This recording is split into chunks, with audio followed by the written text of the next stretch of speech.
नमस्कार विद्यार्थी मित्रांनो, मी प्राध्यापक प्रशांत डाकणे प्रशांत क्लासेसमध्ये आपलं पुनर्ष एकदा मनपूर्वक स्वागत करतो. सहकार क्षेत्राशी निगडीत महत्त्वपूर्ण असलेला कोर्स आपला GDCA अँड CHM परीक्षा. या GDCA अँड CHM परीक्षेच्या दृष्टीने आपल्याला जो पेपर क्रमांक 6 आहे, सहकारी बँक व्यवसाय आणि पतसंस्था, या पेपरच्या रिलेटेड आज आपण महत्त्वपूर्ण काही वन लाइनरच्या सिरीजमधले असणारे प्रश्न आपण अभ्यासणार आहोत.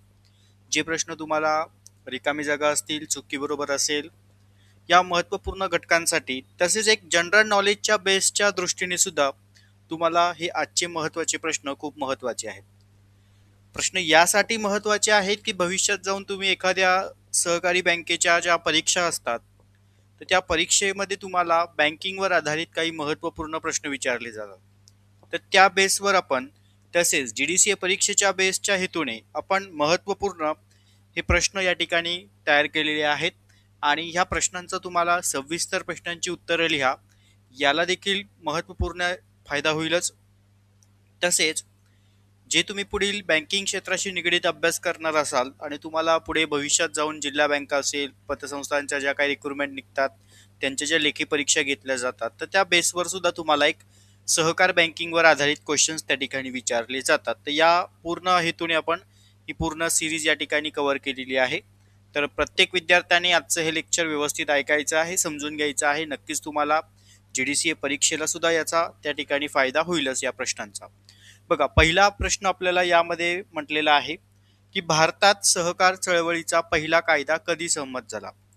आता भारतामध्ये जो सहकार चळवळ आहे, म्हणजे सहकार चळवळ म्हणजे काय रे, तर इकडे लक्ष द्या. सहकार चळवळ म्हणजे काय, तर सहकार क्षेत्रामध्ये विकासात्मक बदल घडून आणणं, म्हणजे नवनवीन संस्था स्थापन करणं, नवनवीन त्या ठिकाणी संस्थेचे उद्दिष्ट ध्येय साध्य करून संस्थेचा कारभार विकसित करण्यासाठी नवीन काही कायदे त्या ठिकाणी अंमलात आणले होते.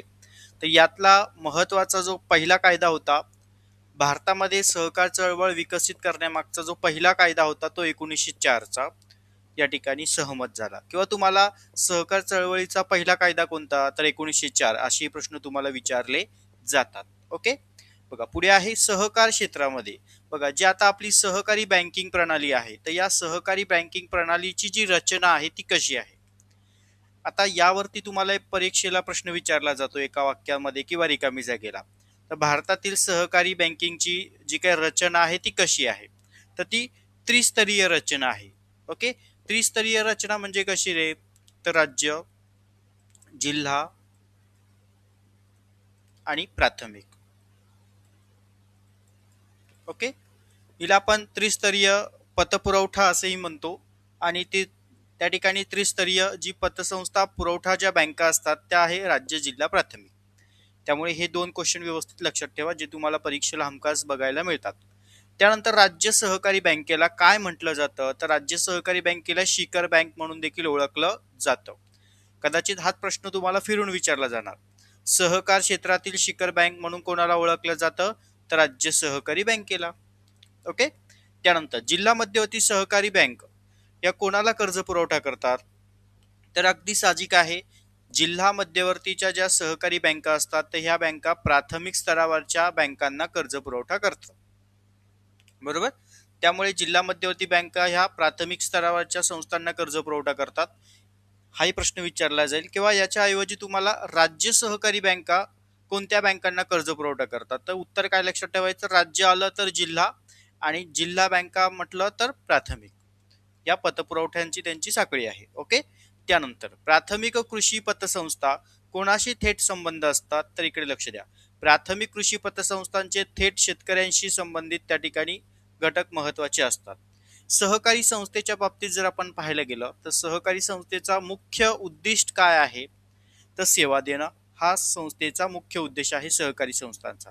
नफा मिळवणे हे नसून तर सभासदांना योग्य सेवा देणे हा या संस्थेचा काय पहिला महत्वाचा मुख्य उद्दिष्ट आहे.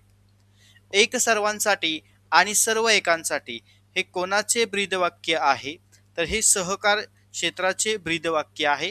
यावरती तुम्हाला नवीन अभ्यासक्रम आधारित प्रश्न विचारला जाईल, लक्षात असू द्या. त्यानंतर नागरिक सहकारी बँकांवर कोणाचे दुहेरी नियंत्रण असतं. आता नागरिक सहकारी बँक म्हटलंय, आता ह्या नागरिक सहकारी बँकेवर कोणाचं दुहेरी नियंत्रण म्हटलंय. तर दुहेरी नियंत्रणामध्ये एक गोष्ट लक्षात ठेवायची की प्रत्येक बँकांवर आरबीआयचं नियंत्रण असतंच. ओके, त्यामुळे हा पॉईंट या ठिकाणी लक्षात ठेवायचा. आणि नागरिक सहकारी बँक म्हटलंय तर सहकार निबंधक यांचंही त्या ठिकाणी नियंत्रण असतं बँकांवरती. त्यानंतर पुढे बँकिंग रेग्युलेशन ऍक्ट जो सहकारी संस्थांना कधी लागू झाला, हा बऱ्याच तुम्हाला IMP सिरीज क्वेश्चन बघायला मिळेल, त्यामुळे हा प्रश्न व्यवस्थित करून ठेवा. बँकिंग रेग्युलेशन ऍक्ट सहकारी बँकांना हा 1 मार्च 1966 पासून त्या ठिकाणी लागू झाला. तुम्हाला जोड्या लावा असेल, रिकाम्या जागा असेल, चुक्की बरोबर असेल, या प्रश्नांना ही अनुस्मरण प्रश्न आपण यामध्ये कव्हर अप केलेले आहेत. त्यामुळे अगदी वन लाईनर आहे, पाठांतर रट्टा करण्याची गरज नाही, फक्त समजून घ्या.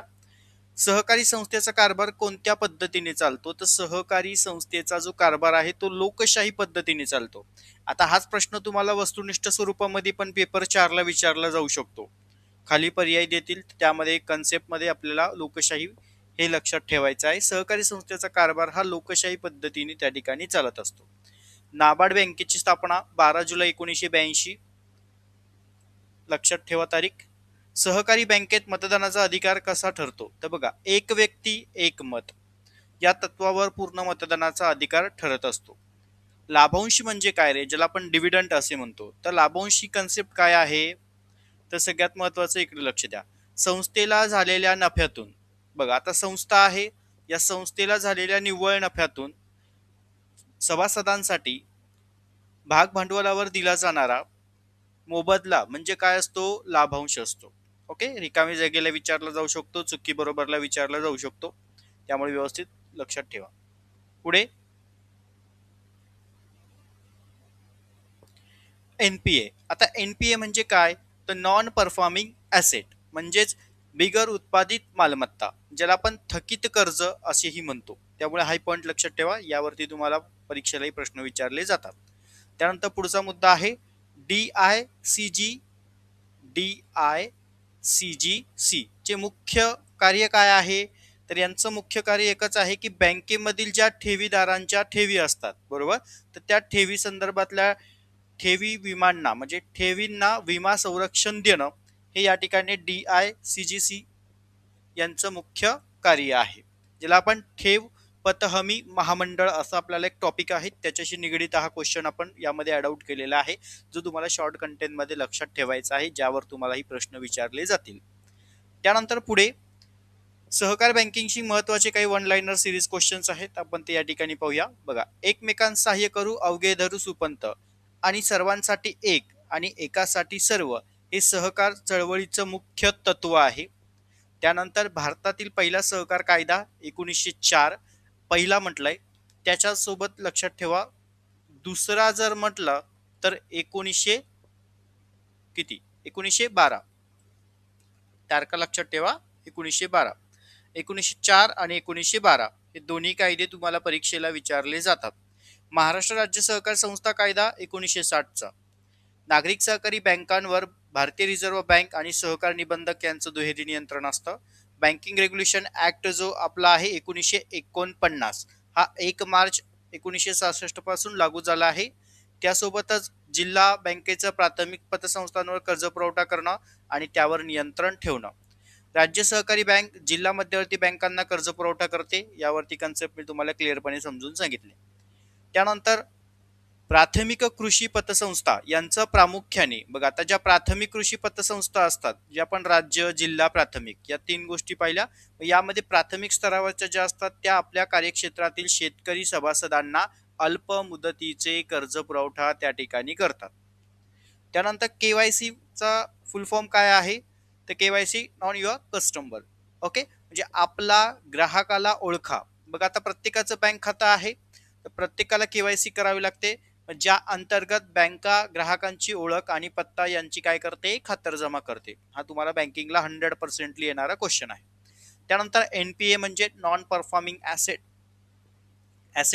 आणि या नॉन परफॉर्मिंग ऍसेटच्या बाबतीमधल्या फक्त 90 दिवसापेक्षा जास्त काळ थकीत असलेल्या ज्या रकमा असतात त्या NPA मध्ये त्या ठिकाणी गणल्या जातात. त्यामुळे हा पॉईंट त्या ठिकाणी लक्षात ठेवा, 90 दिवस. ओके, सहकारी संस्थेच्या दैनंदिन कामकाजाची जबाबदारी ही कुणाकडे असते? बघा, आता संस्था म्हटलं तर संस्थेचे दैनंदिन कामकाज असणार, मग याची जबाबदारी ही सचिवाकडे किंवा कार्यकारी संचालक जे असतात त्यांच्याकडे ती दिलेली असते. नफ्यामधून सभासदांना दिला जाणारा लाभांश म्हणून त्या ठिकाणी ओळखला जातो. त्यानंतर सहकारी कायद्यानुसार निव्वळ नफ्याच्या किती टक्के राखीव निधी वर्ग करावा लागतो, असाही प्रश्न विचारला जातो. तर 25% राखीव निधी वर्ग करावा लागतो आणि त्याचा कलम व्यवस्थित लक्षात ठेवा, कलम 66. अगदी सोपे क्वेश्चन आहेत जे तुम्हाला पेपर नंबर 6 साठी खूप इम्पॉर्टन्स आहे. सहकारी पतसंस्थांची नोंदणी करण्यासाठी किमान किती सभासदांची आवश्यकता साधारणपणे त्या ठिकाणी लागते नोंदणीसाठी? तर 10 वेगवेगळ्या कुटुंबातील व्यक्तींची त्या ठिकाणी काय करावं लागते? पतसंस्थांच्या नोंदणीसाठी सभासदांची संख्या असणं आवश्यक आहे. तर असे आजच्या या पार्टमध्ये आपण महत्त्वपूर्ण हे प्रश्न पाहिले. पुढच्या पार्टमध्ये आणखीन काही परीक्षा रिलेटेड इम्पॉर्टंट सिरीज क्वेश्चन पाहूया. हे अगदी आपले शॉर्ट कंटेंट्स व्हिडिओ एकदा नीट व्यवस्थित ऐका, समजून घ्या, याचा तुम्हाला परीक्षेला नक्कीच त्या ठिकाणी फायदा होईल. सर्व विद्यार्थ्यांना परीक्षेच्या दृष्टीने ऑल द बेस्ट. व्हिडिओ मनापासून आवडल्यास शेअर करा, लाईक करा आणि आपल्या मित्रमैत्रिणींपर्यंत हे व्हिडिओ पोहोचवा. त्यांचा सुद्धा त्या ठिकाणी परफेक्ट अभ्यास त्या ठिकाणी होणं आवश्यक आहे. सर्व विद्यार्थ्यांना पुन्हा परीक्षेसाठी ऑल द बेस्ट देतो. धन्यवाद.